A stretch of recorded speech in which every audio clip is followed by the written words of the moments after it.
무엇을 믿는가? 이것은 우리 인생의 참 중요한 질문 중에 하나입니다. 왜냐하면 이 믿음이라는 것이 우리 삶의 모양새를 잡아가는 역할을 하기 때문입니다. 유대인의 탈무드를 보면 이 넓은 사막에서 길을 잃어 헤매는 아버지와 한 아들의 이야기가 나옵니다. 먹을 것 없이, 마실 것 없이 그렇게 한참을 그 광야를 헤매다가 이 부자가 무엇을 발견하게 되는가 하면 한 알지 못할 사람의 무덤입니다. 아들은 이 무덤을 보자마자 그냥 깜짝 놀라면서 자빠지고 맙니다. 왜냐하면 이 무덤이 자신의 죽음을 마치 암시하는 것처럼 느껴졌기 때문인데, 아버지는 달랐습니다.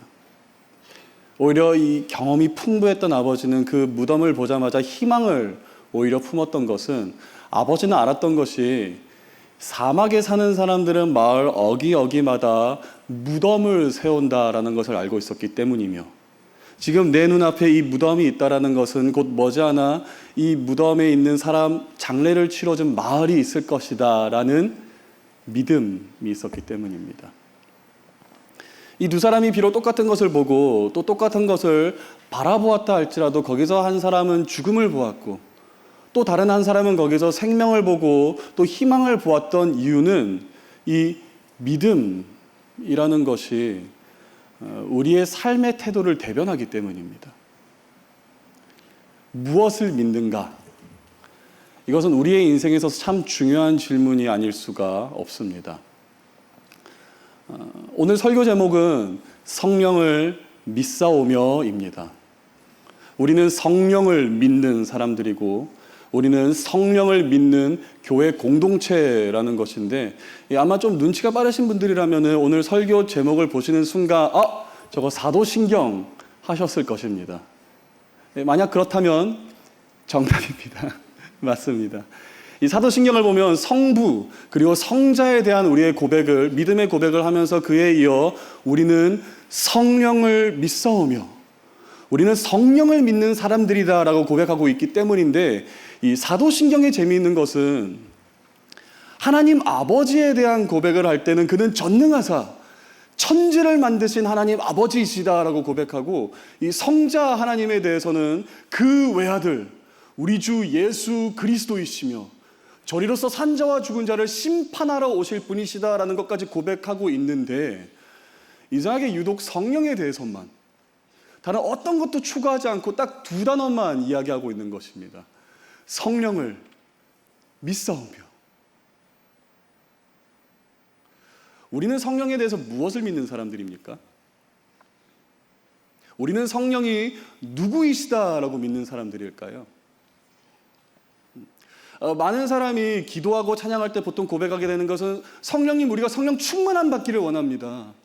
성령의 능력 안에서, 그 성령의 임재함에서 우리가 살아가기를 원합니다라고 고백하는데, 이 성령의 충만하심을 받는다라는 것은 무슨 뜻이고, 성령의 임재를 체험하고 경험하기를 원한다라는 고백은 또 무슨 뜻일까요?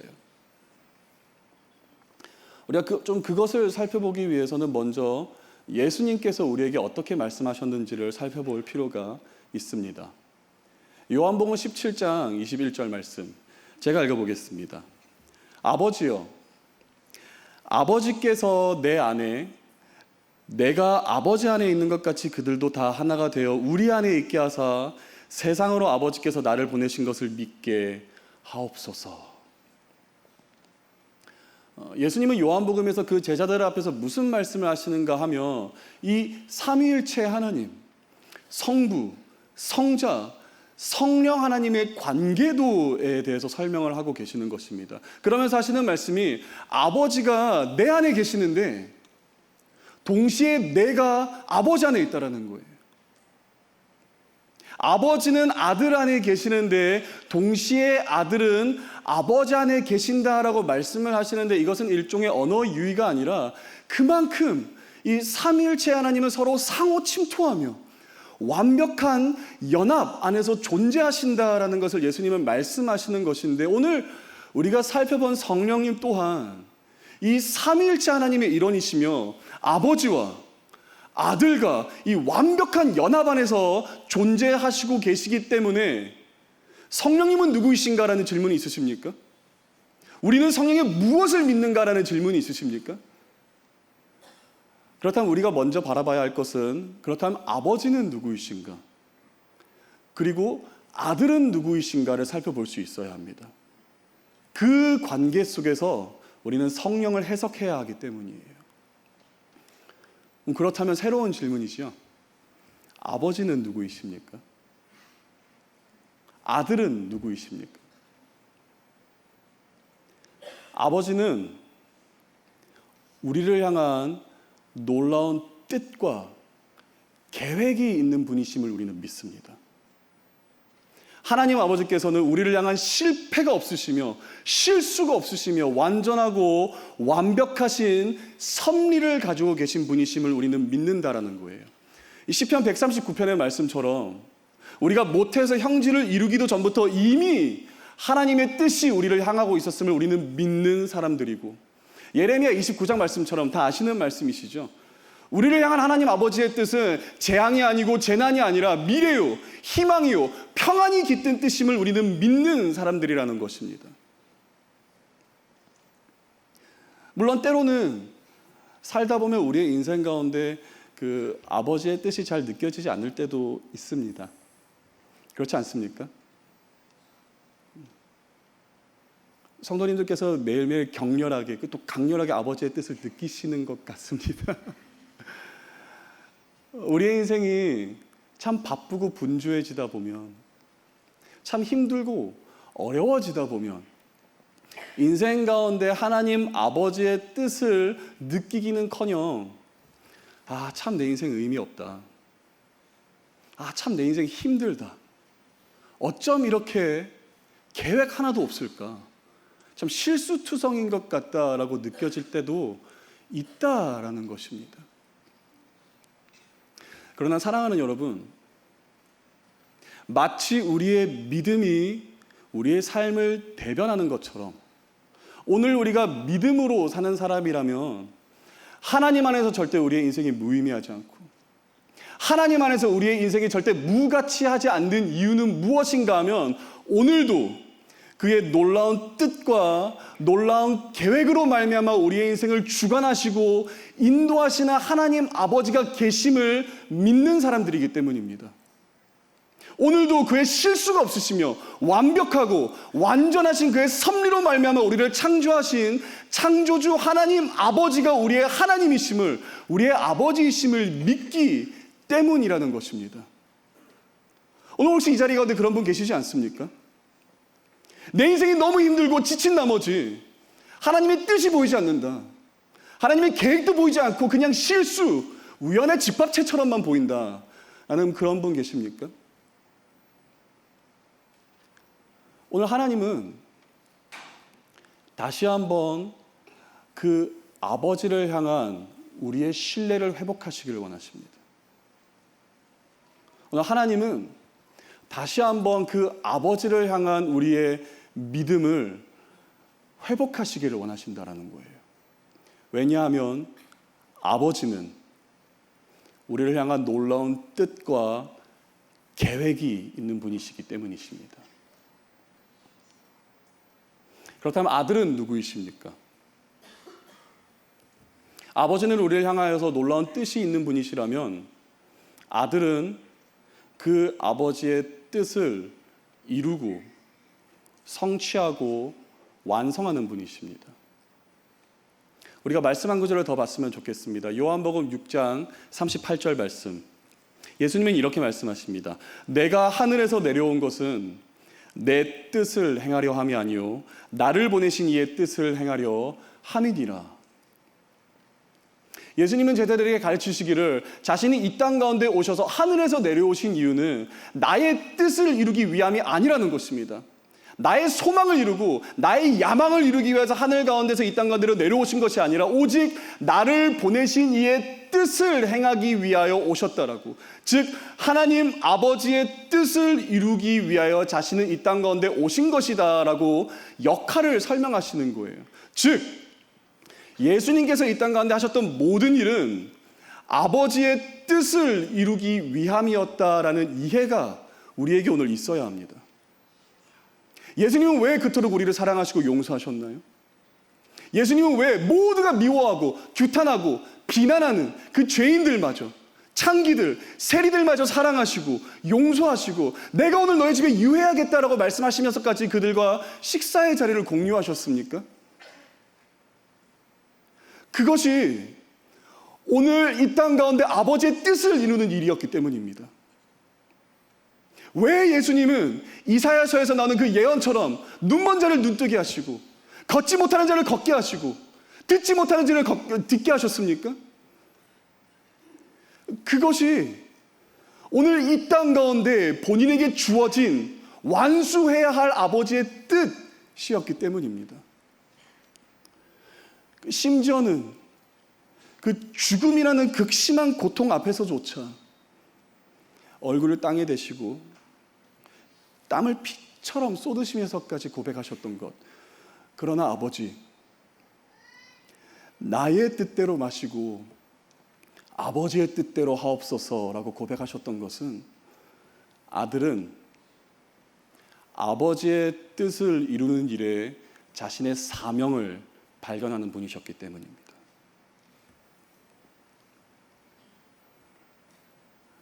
여러분, 오늘 우리를 향한 아버지의 가장 위대한 뜻 한 가지를 꼽으라고 한다면 여러분 무엇을 선택하시겠습니까?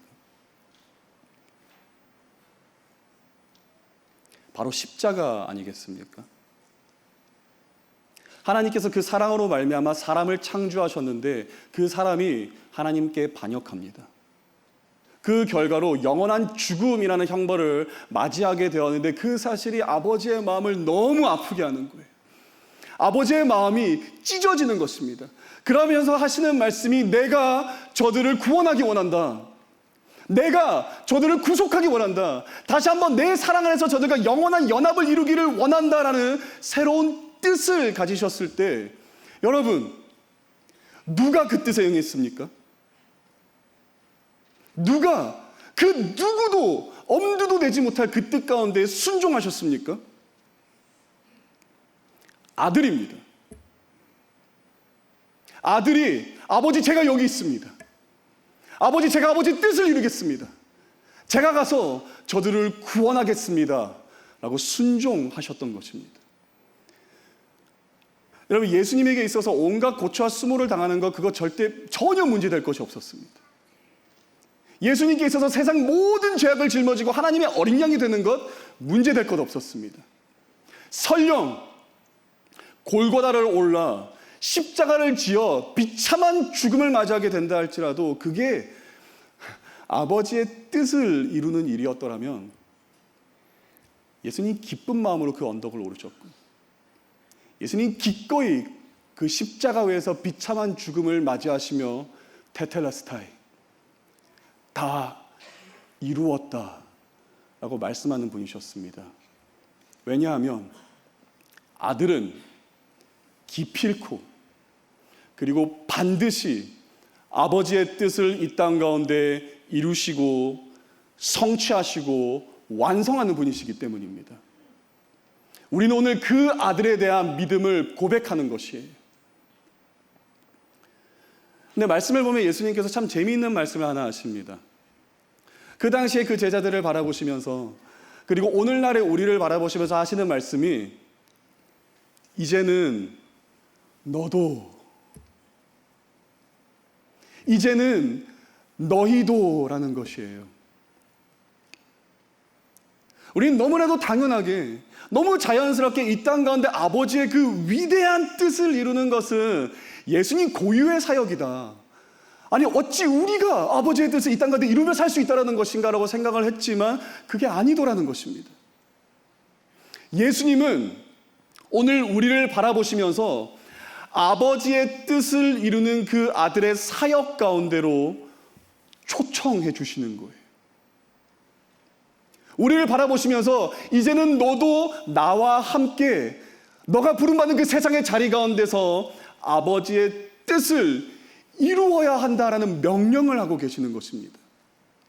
마치 예수님께서 아버지의 뜻을 이루기 위하여 귀신을 내쫓으시고 병자, 약자를 고치시고 굶주린 자를 먹이시고 자신의 십자가를 지었던 것처럼 이제는 우리를 바라보시면서 하시는 말씀이 너 또한 아버지의 뜻을 이루기 위하여 나를 닮아 귀신을 내쫓고 병자를 고치고 약자를 고치고 굶주린 자를 먹이며 필요하다면 너의 십자가를 지어야 한다라고 말씀하는 것입니다. 마태복음 10장 1절 말씀.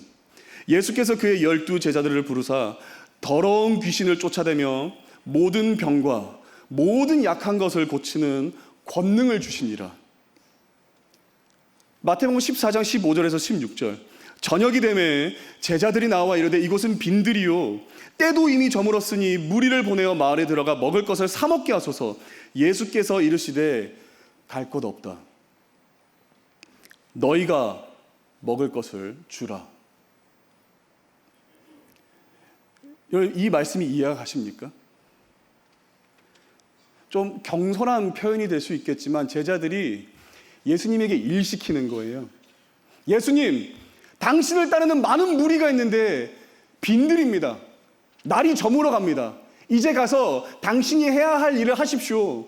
아버지의 뜻을 이루어서 굶주린 자를 먹이셔야죠 라고 이야기할 때 예수님께서 뭐라고 하십니까? No. 아니, 너희가 가서 먹이라는 거예요. 너희가 가서 굶주린 자를 먹이고 너희가 가서 아버지의 뜻을 이루라 라고 말씀하는 것입니다. 예수님은 오늘 우리에게 살아가야 할 새로운 목적과 그 사명을 주시는데 그것이 무엇입니까? 아버지의 뜻을 아들과 함께 이루며 살아가라라는 것입니다. 여러분, 묻고 싶습니다. 하나님의 뜻을 이루는 게 쉬울까요? 어려울까요? 그냥 하나님의 뜻을 이루는 것이 아니라 오늘 우리가 한 사람 한 사람이 부름받은 그 세상의 자리가 있지 않습니까? 직장, 학교, 가정, 얼마나 많습니까? 그 자리 가운데서 예수 그리스도를 닮아 아버지의 뜻을 이루는 것이 쉬운 일입니까? 어려운 일입니까? 저는 보통 교회에서 예수님의 사랑을 맡으며 저녁반을 맡기 때문에 퇴근하고 바로 오시는 집사님들이 많으십니다.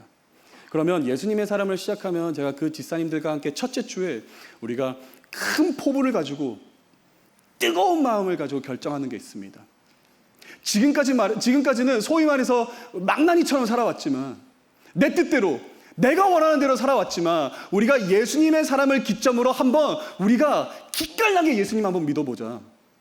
예수님의 사람처럼 한번 살아보자. 예수님의 제자처럼 한번 살아봐서 한번 우리가 이 길지 않은 우리의 인생, 이 짧은 우리의 인생 한번 예수님 제대로 한번 믿어보자. 아멘 얼쏘하고 뜨거운 마음으로 시작을 하거든요.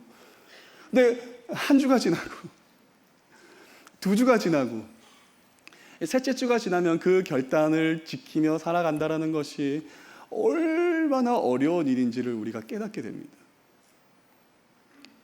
제가 아직도 잊을 수 없는 것은 한 40대, 이제 50대를 바라보는 한 남자 집사님의 눈물입니다. 여러분, 40대 남성의 눈물을 보신 적 있으십니까? 이 집사님도 첫째 주에는 저와 함께 뜨겁게 결정했거든요. 목사님, 어떤 시련과 고통이 찾아온다 할지라도 내가 하나님의 뜻을 이루어 살아보겠습니다. 예수님처럼 사랑하고 용서하고 내 거룩함을 지키면서 하나님께서 부르신 이 직장 가운데서 내 뜻이 아니야 하나님의 뜻을 이루며 살아가는 그 인생을 한번 제가 살아보겠습니다 라고 결단했지만 한 주가 지나고 두 주가 지나고 세 주가 지나면서 그게 얼마나 어려운 결단인지를 이 집사님 또한 이 살갗으로 느끼기 시작하신 거예요. 그날은 좀 평소보다 조금은 더 힘든 날을 보내셨나 봅니다. 이 집사님이 예수님의 사람에 와서는 눈물을 뚝뚝 흘리시며 허벅지를 적시면서 저에게 묻는 질문이 목사님, 왜 이렇게 어려울까요? 왜 이렇게 힘들까요? 직원들 앞에서 상사 앞에서 예수님처럼 용서하고 사랑하고 정직하고 내 거룩함을 지켜보려고 그렇게 애썼건만 왜 저는 늘 실패만 하는 것일까요? 왜 아버지의 뜻을 이루는 삶을 살기보다는 아버지의 뜻에 등지는 삶을 살 수밖에 없는 것일까요? 라고 한탄하며 집사님이 눈물을 흘리시며 저에게 묻는데 제가 뭐라고 대답할 수나 있었겠습니까? 잘 아시지 않습니까? 세상이 얼마나 치열한지, 얼마나 적나라한 곳이고 자비 없는 곳인지, 직장에서, 가정 가운데서 우리가 하나님께로부터 부름받은 그 삶의 자리 가운데서 아버지의 뜻을 이루며 산다라는 것이 얼마나 어렵고 때로는 불가능해 보이는 것인지 한낱 목사인 저보다 우리 성도님들 더 잘 아시지 않습니까? 아무리 노력해도 힘듭니다. 아무리 애를 쓰고 기를 써봐도 아버지의 뜻을 이루고 사는 삶이 참 어렵습니다. 그렇다면 우리는 도대체 어떻게 해야 이 소명을 이루고 살 수 있는 것일까요? 우리는 어떻게 해야만 아버지의 뜻을 이루고 살 수 있는 것입니까? 우리는 바로 여기서 성령의 묘미를 발견하게 됩니다. 왜냐하면 오직 성령의 능력을 통해서만, 오직 성령의 충만하심을 통해서만 우리는 하나님의 뜻을 이룰 수 있기 때문입니다. 예수님도 그러셨습니다. 예수님도 이 땅 가운데서 아버지의 뜻을 이루는 그 사역을 시작하시기 직전 가장 먼저 하셨던 것이 세례를 받으시면서 성령 충만하심을 받으셨습니다. 왜? 아버지의 뜻은 오직 성령 충만함으로 이룰 수 있는 것이기 때문입니다. 베드로 또한 사도행전을 보면은 그에게 세례를 받으러 찾아온 고넬료에게 이렇게 고백합니다. 사도행전 10장 38절 말씀. 하나님이 나사렛 예수에게 성령과 능력을 기름 붓듯 하셨음에 그가 두루 다니시며 선한 일을 행하시고 마귀에게 눌린 모든 사람을 고치셨으니 이는 하나님이 함께 하셨음이니라. 베드로는 예수님의 사역과 전부를 다 동참했던 사람입니다. 근데 그런 베드로가 예수님의 사역을 회상하면서 고넬료에게 뭐라고 고백하냐면 예수님께서 이 땅 가운데 아버지의 뜻을 이루기 위하여 선한 일을 행하시고 귀신을 내쫓으시고 굶주린 자를 먹일 수 있었던 이유는 오직 성령의 능력이 그에게 기름 부으듯이 내려왔기 때문이다라고 가르치는 것입니다. 예수님 또한 그 성령의 능력과 충만하심에 의존하여 하나님의 뜻을 이 땅 가운데 이루셨다는 것입니다. 여러분 절대 오해하시면 안 되는 것이 이것은 그렇다면 성령의 능력이 없다면 아들은 아버지의 뜻을 이루지도 못하는 약한 존재인가? 그걸 말하는 것이 아닙니다. 오히려 이 삼위일체 하나님께서는 성부 하나님과 성자 하나님과 성령 하나님께서 얼마나 동역하기를 기뻐하시는지, 동역하기를 즐거워하시는지를 우리에게 나타내고 있는 것입니다. 그렇다면 오늘 우리는 어떻게 하나님 아버지의 뜻을 이루어야 하는 것입니까? 오늘 도대체 우리는 어떻게 해야만 우리가 부름받는 그 삶의 자리 가운데서 아들을 닮아 아버지의 뜻을 이룰 수 있는 것입니까? 오직 성령의 능력을 통해서입니다. 오직 성령의 충만하심을 받아서 우리는 예수님처럼 사랑하고 용서할 수 있는 것이며 오직 성령의 능력을 통하여서 우리는 예수님과 함께 그 좁은 문, 좁은 길을 우리가 함께 동참할 수 있는 것이며 성령의 능력을 통하여서 설령 우리를 향한 아버지의 뜻이 그 골고다 언덕과 십자가 위에서의 나의 철저한 죽음 가운데 있다 할지라도 기쁜 마음으로 예수님과 함께 그 십자가 질 수 있는 것입니다. 왜냐하면 우리는 우리의 능력으로 아버지의 뜻을 이루는 자가 아닌 오직 성령의 능력으로 말미암아 아버지의 뜻을 이 땅 가운데 이루는 자들이기 때문입니다. 이 신앙 고백이, 이 능력 주시는 성령을 향한 우리의 고백이 바로 사도신경 그 두 단어 성령을 믿사오며에 서려 있는 것입니다. 사랑을 높은 뜻 푸른 교회 성도 여러분, 매일매일 쓰러지고 넘어지는 내 자신을 바라보시면서 실망하셨습니까? 하나님의 뜻을 이루고 살아야 하는데 반대로 하나님의 뜻을 등지고만 사는 내 모습에 절망하시고 절규하시고 실망하셨습니까? 괜찮습니다. 그게 원래 우리 모습이에요. 여러분, 설마 우리의 능력과 우리의 힘만으로 넉넉히 이 삶 가운데 아버지의 뜻을 이루며 살아갈 수 있을 것이다 라고 생각하셨습니까? 그렇게 우리가 대단한 사람이라고 생각하셨습니까? 그렇지 않습니다. 우리는 연약합니다. 취약합니다. 너무 작아서 보잘것없는 것이 우리고요. 능력이 없어도 하나 없는 것이 바로 우리들입니다. 그러니 이제 그만 우리의 손을 의지하시고 성령을 의지하십시오. 성령의 능력을 의지하시고 성령 충만하심을 받으십시오. 우리들은 약하고 우리들은 연약할지는 몰라도 오늘 우리에게 능력 주시는 성령 안에서 반드시 우리는 아버지의 뜻을 이루고 살게 될 줄로 믿습니다. 그렇게 오늘도 말씀에 힘입어 이 예배가 마치고 나면은 다시 한번 하나님 아버지께서 우리를 부르시는 그 세상의 자리 가운데로 나아가야 하는 성도 여러분, 오늘 저는 우리 주 예수 그리스도의 이름으로 여러분을 파송하고 싶습니다. 가서 성령으로 사십시오. 성령의 능력으로 사십시오. 성령의 충만하심을 받아서 세상 가운데서 아버지의 뜻을 이루십시오. 더 이상 넘어지고 실패하는 삶을 살지 마십시오. 그저 매일매일 하루하루를 겨우겨우 견디고 버티는 그런 삶을 살기를 그치십시오. 오히려 성령의 능력으로 말미암아 우리에게 주어진 그 하루하루를 승리할 수 있는 여러분 되시기를 주님의 이름으로 축복합니다. 할 수 있습니다. 할 수 있습니다. 쉽지 않지만 할 수 있습니다.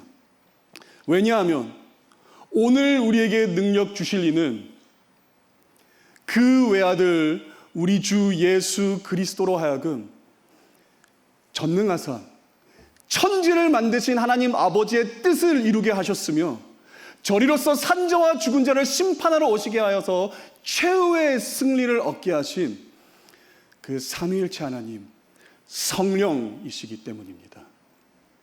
그리고 이 동일한 성령께서 오늘 반드시 우리에게 능력을 기름 붓듯 주실 줄로 믿습니다.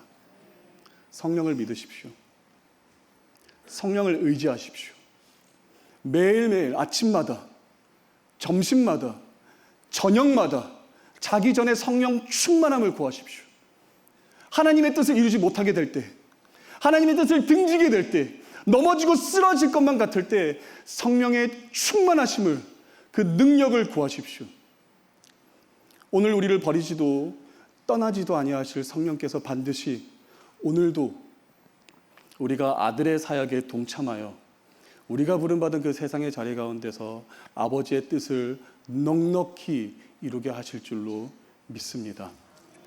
그래서 오늘 설교 말씀은 하늘로 승천하시기 직전 그 사랑하는 제자들을 바라보시면서 우리 주 예수 그리스도께서 하셨던 그 말씀으로 마무리하고자 합니다. 사도행전 1장 8절 말씀. 오직 성령이 너희에게 임하시면 너희가 권능을 받고 예루살렘과 온 유대와 사마리아 땅끝까지 이르러 내 증인이 되리라 하시니라. 기도하겠습니다. 하나님, 지금 이 순간 머리 숙인 모든 주의 성도들에게 성령 충만하심을 허락하여 주시옵소서. 성령의 능력을 부여하여 주셔서 오늘 이 땅 가운데 우리가 아버지의 뜻을 이루며 사는 그 삶을 아들이신 우리 주 예수 그리스도와 함께 동참할 수 있도록 하여 주시옵소서. 이 모든 말씀 우리 주 예수 그리스도의 이름으로 간절히 기도합니다. 아멘.